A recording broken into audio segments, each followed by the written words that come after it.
So my name is Crystal Mosley, and I'm the festival director. My name is David Gibson, and I am the founder and executive director of HOME, and we are at the Art and Shorts Film Festival. So HOME is Haven of Memorable Experiences, and it is a nonprofit, and we specialize in art therapy that includes music therapy, recreational therapy, and we have now moved to the film sector where we are engaging in storytelling. And so as a result, we decided to throw our very first annual film festival featuring short films as well as art exhibits. So this event did not go the way that we planned. It exceeded our expectations. It did. It absolutely did. I am looking forward to the next the film festival. Crystal, she worked so hard, so tirelessly, and there were a few hiccups along the way, but it couldn't have happened. The first day, we have the first day down. It's a 2-day festival. The second one is virtual, and we're just so excited. We're looking forward to the connections that we've made. Yeah. And I can honestly say that it exceeded our expectations. Absolutely. Like, it really did. It did. I mean, for our first one out the gate, we didn't burn down the house. No, we did not. We didn't lose anybody. Right. We had a nice rainstorm, which was nice to cool things off. We had some really great films. Yeah, it exceeded our expectations. We're just so humble and grateful for everyone, just the community coming in and being like just a circle, you know what I mean? From CCN to Moods and Moments to the author, Evelyn Gibson, which is of course her mom. Yes. She provided so many delicious treats as well as literature for us from our amazing volunteers. Absolutely. That just got here super early after we all went to bed, probably around midnight, if not 1 o'clock, and we're back here this morning at 8 o'clock in the morning. So we're tired, but we are super excited. We are. Yeah, so it exceeded our expectations. Absolutely, for sure. absolutely. Like, that's the best thing you can have. Kids out here. Including yourself. Sometimes that's the person that's in there going, as a collaborative, creative body, appreciated I was. I think they made me a fake award for doing the craft. Talk to my wife about doing is interviewing people that are older in life and get their stories. I may not know your story, but if I see a film of their story,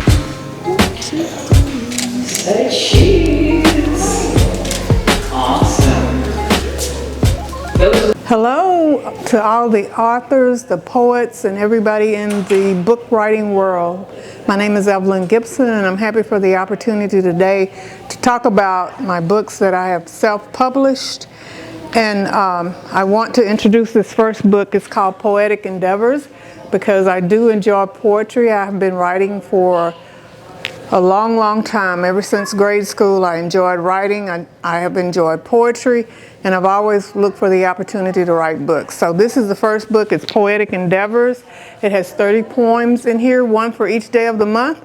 And if you get too tired of reading the book, pick it up again and try again, because it has a lot of information for you concerning things that are current events as well as other things in life. So I'm excited about this book, and I really want you to be excited as well. I want you to have the opportunity to read this book of poems, as well as my other book that I've written entitled God is a Single Parent Too.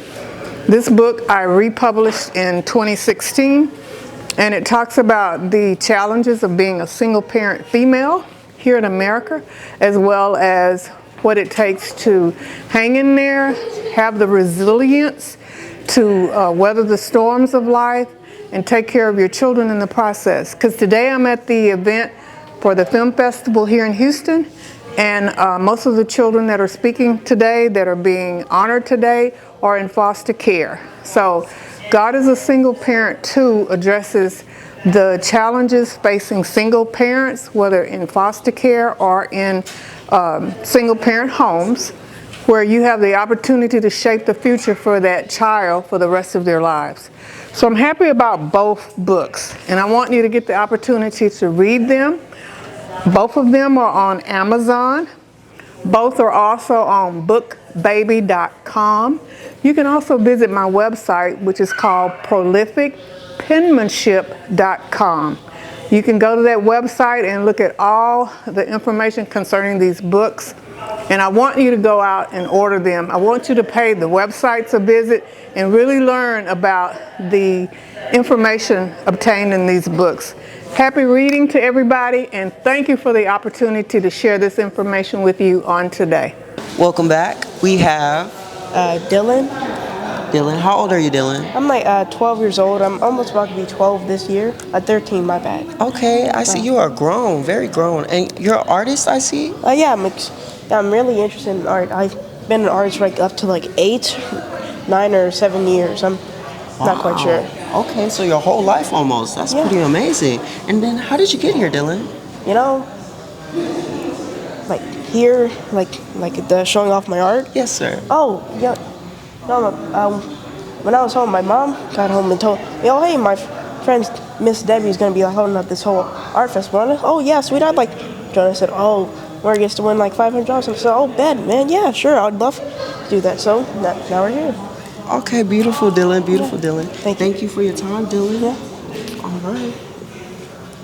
Welcome back. It's Asaya and Elijah. Elijah. How old are you? 29. 29. Nice to meet you. And you're an artist, I see? Yes, I am. Okay. How long have you been an artist? I would say, of course, my entire life, but professionally about 10 years now. Whoa, beautiful, beautiful. Yeah. That's pretty much half your life. Yeah.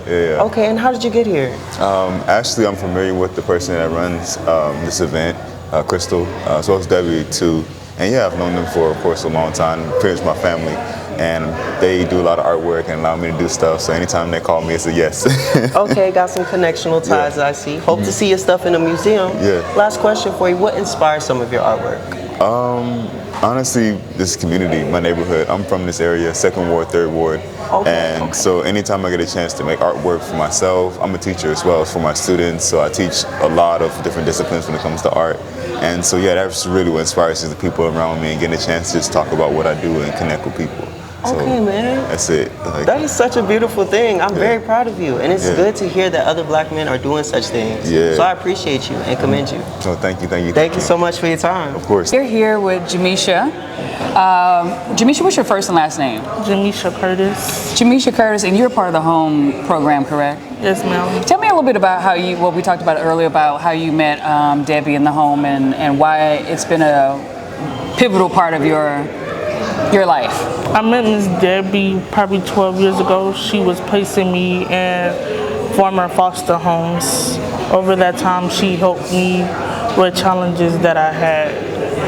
And what made Miss Debbie a little bit different than anybody else? Because she's the only one that really just tried to help me out when I was struggling. And she stayed when everybody else left. So she stayed when everybody else left? That's amazing. That's amazing. And what do you think that anyone that's coming through the home program, what do you think that they will get out of it? Support, unconditional love. Tell it to everybody. What are they going to get? Support, love, unconditional love. I love that. And so when you hear the theme of the festival, Rooted and Reimagined, what does that make you think?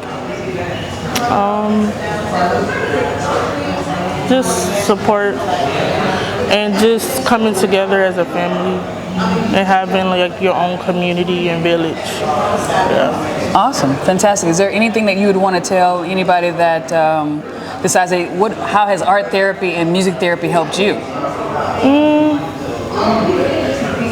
It helped me just every day, really. We need something to cope with life, so it's always good to have an outlet. Absolutely. Yes. Fantastic. All right, Jamisha, thank you so much for being here. Everybody come and support the Home Arts Film Festival. Donate today. Turn around, Jamisha, so we can see it. Bam! Here we go. Donate, get involved, support youth transitioning out of foster care through storytelling and the arts. Go ahead on and get that right there, people. Right there.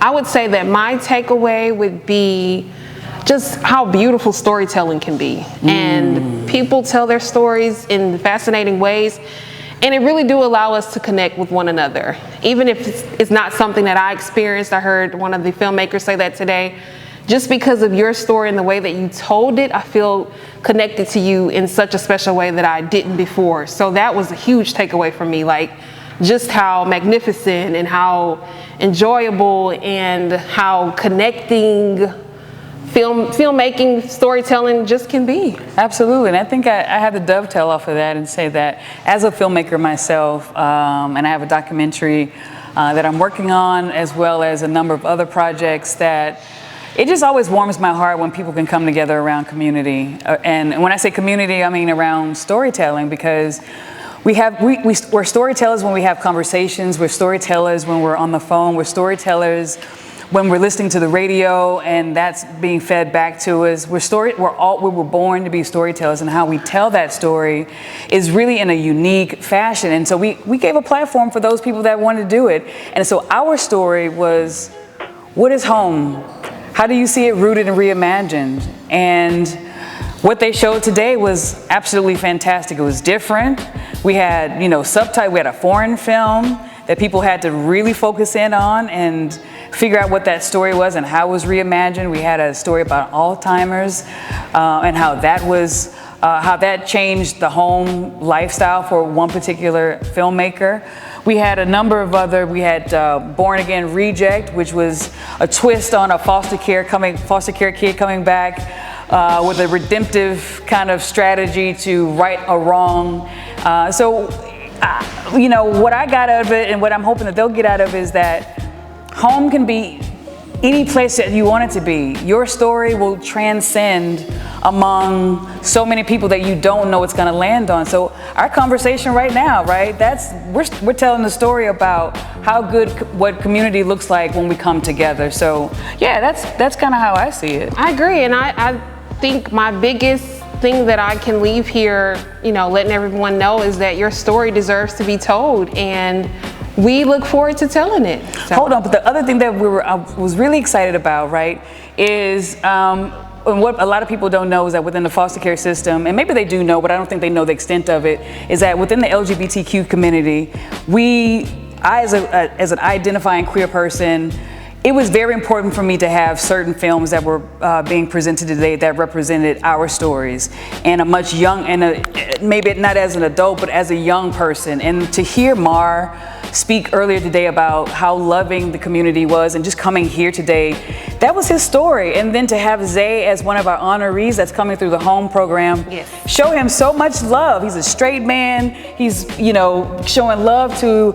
a queer person. My heart, I wanted to cry, because I've gone to a lot of film festivals and I don't get that kind of energy and synergy every day. And so when I can see my people also being represented on the screen, doing great work, you know what I mean? So that makes my heart feel really great. So I'm hoping that that my queer community that's out there online, our straight allies and so forth, I want you guys to know that we have a voice too.